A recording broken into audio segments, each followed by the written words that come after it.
Di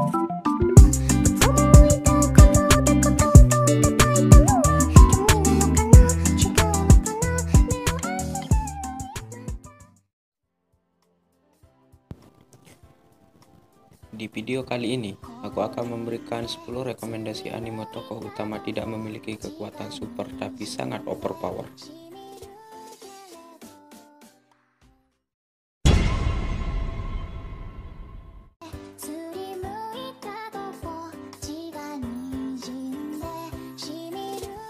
Kagemitsu Daigo adalah seorang daimyo yang membuat perjanjian dengan para iblis untuk membuat wilayahnya makmur dan meluas.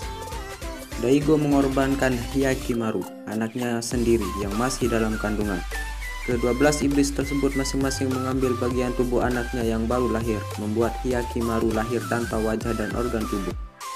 Sang ibu menghanyutkannya ke sungai untuk menghindari sang ayah yang hendak membunuhnya.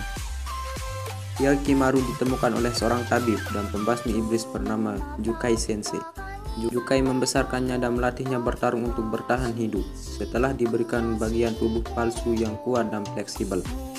Hyakimaru memulai perjalanannya memburu ke-12 iblis untuk mendapatkan anggota tubuhnya kembali.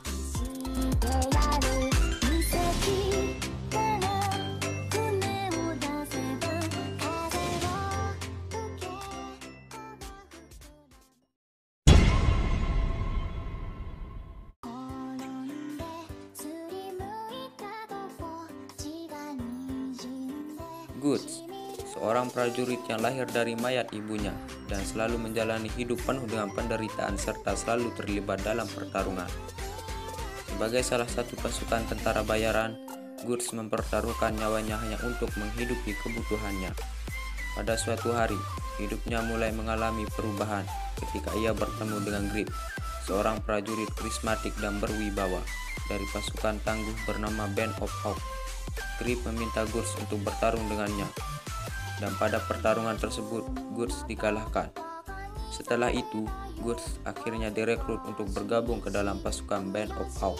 Seiring berjalannya waktu, kemampuan hebat Guts membuat ia cepat naik pangkat dan mengambil alih pasukan baris depan. Selama berada dalam pasukan Band of Hawk, Guts mulai merasakan sebuah tali persaudaraan antara ia dan Band of Hawk dan mulai menjadi bagian dari mereka.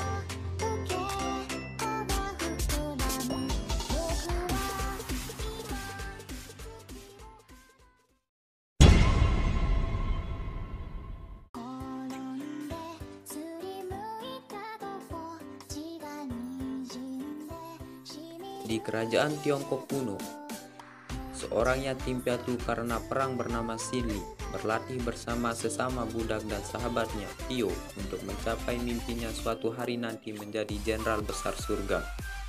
Namun suatu hari, Pio dikirim untuk bekerja di istana kerajaan sampai kudeta mengirimnya kembali ke Xinli setengah mati untuk membawanya masuk untuk pertemuan dengan Raja Muda Xin Zhengying, sehingga mendorongnya ke dalam petualangan dan menuju takdirnya.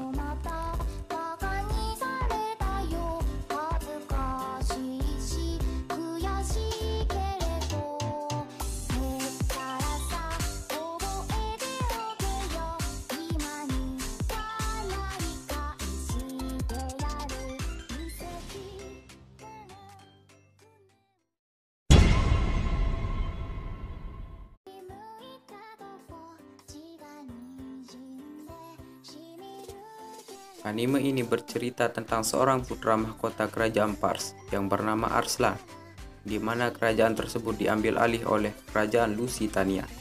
Pada usia 14 tahun, Arslan ikut dalam perang untuk pertama kalinya dan kehilangan segalanya. Setelah ayahnya, Kerajaan Ragoras kalah dalam pertempuran. Setelah Arslan berhasil menyelamatkan diri bersama pengikutnya yang setia, Darion, bersama temannya yang baru, Narsus, Elam, Gib, dan Frengis, Arslan membangun kekuatan baru untuk melawan tentara Lusitania yang dipimpin oleh kesatria yang dikenal sebagai Silvermax dan berusaha keras agar dapat merebut kembali kerajaannya yang jatuh.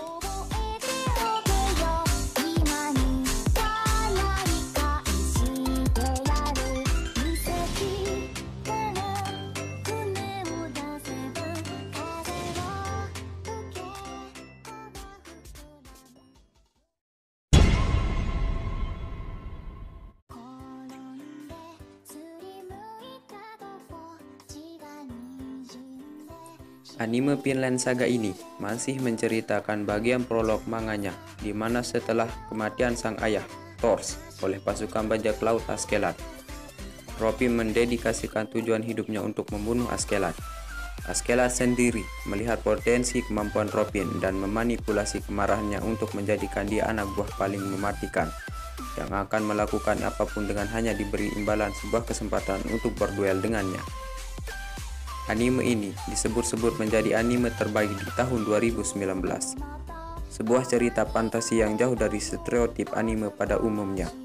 Anime ini sangat realistis, di mana yang kuat akan menindas yang lemah dan tidak akan ada yang namanya pahlawan untuk menolong mereka.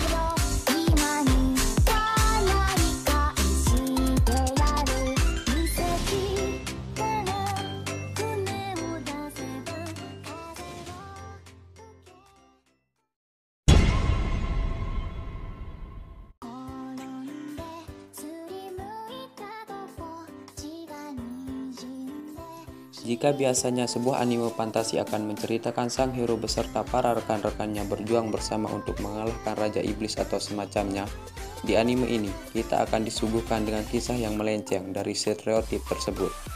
Alih-alih pergi menyerang Raja Iblis, sang karakter utama yang tidak disebutkan namanya dan juga wajahnya ini malah fokus membasmi Goblin. Goblin sendiri selalu dideskripsikan sebagai kroco-kroco lemah yang hanya berguna sebagai fodder bagi para hero sebelum melawan musuh yang lebih kuat. Namun di anime ini kita akan diberikan sebuah cerita kelam tentang bahaya dari makhluk cebol berhidung bengkok ini. Karena para petualang dan kesatria terlalu fokus mengejar Raja Iblis, Goblin pun dengan leluasa menyerang pemukiman penduduk. Mereka dengan jumlahnya yang masif membunuh dan menghancurkan seisi desa. Lebih buruknya lagi, mereka menculik para wanita untuk dijadikan breeder untuk melahirkan lebih banyak Goblin. Sang karakter utama adalah salah satu pahlawan yang fokus menumpas Goblin sehingga dirinya mendapatkan julukan Goblin Slayer.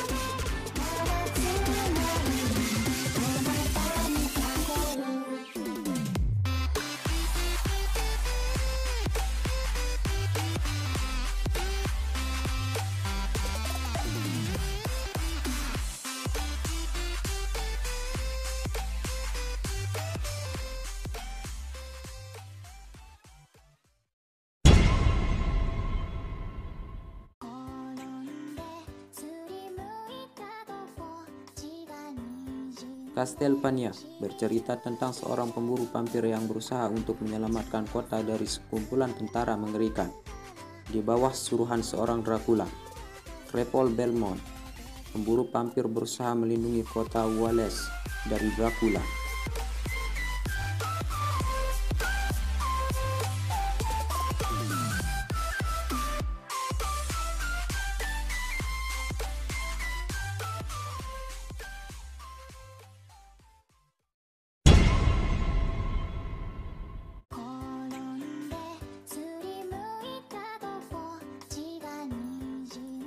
Rurouni Kenshin atau yang lebih kita kenal dengan judul Samurai X mengusung latar berakhirnya era samurai Jepang pada periode Meiji 1870-an yang jadi awal modernisasi Jepang.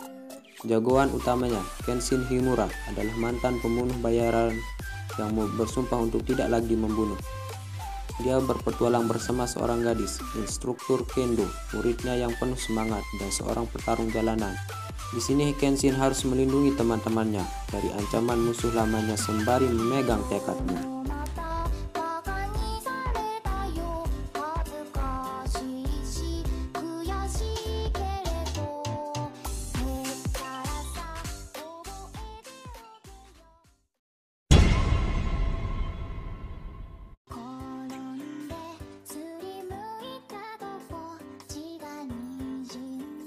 Cerita masuk pada 17 tahun lalu, di mana pada waktu itu adalah pertama kalinya muncul manusia abadi atau Ajin di negara Afrika. Tidak hanya abadi, Ajin juga diketahui memiliki kekuatan besar yang melebihi manusia biasa. Karena keberadaan Ajin membuat beberapa masyarakat khawatir, pemerintah memutuskan untuk menganggap Ajin bukanlah manusia, menyatakan mereka sebagai ancaman. Setelah pernyataan tersebut, para Ajin mulai diburu dan ditangkap untuk dimasukkan ke dalam penjara, lalu dijadikan sebagai objek eksperimen dalam sebuah penelitian. Kei Nagai, seorang pelajar biasa yang bercita-cita ingin menjadi dokter, hanya mengetahui sedikit hal tentang Ajin. Karena saat pelajaran di sekolahnya membahas tentang Ajin, Kei tidak memperhatikannya sama sekali. Pada suatu hari, kejadian tak terduga dialami oleh Kei ketika sebuah truk menabrak dirinya. Kei secara mengejutkan masih hidup dan memunculkan tanda-tanda bahwa Kei merupakan seorang Ajin.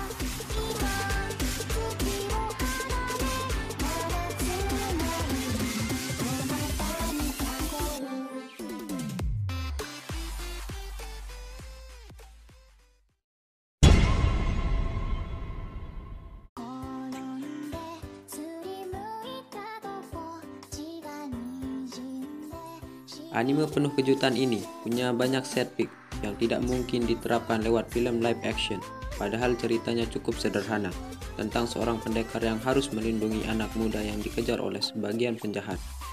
Alur cerita seakan jadi tidak penting ketika penonton disajikan set visual yang menakjubkan. Sword of the Stranger adalah cerita asli, bukan adaptasi dari komik.